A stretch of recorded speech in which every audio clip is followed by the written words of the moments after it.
Cuando ves a una persona que aparenta ser tranquila, amable, que no le gusta meterse en discusiones, poco habladora, observadora,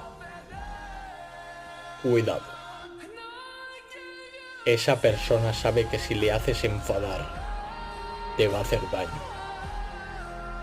Esa persona tiene muchísima paciencia, quizás más de la que tú creas. Pero ¿sabes qué? Tú haces explotar. La tormenta de ira que te va a venir encima no la vas a poder soportar.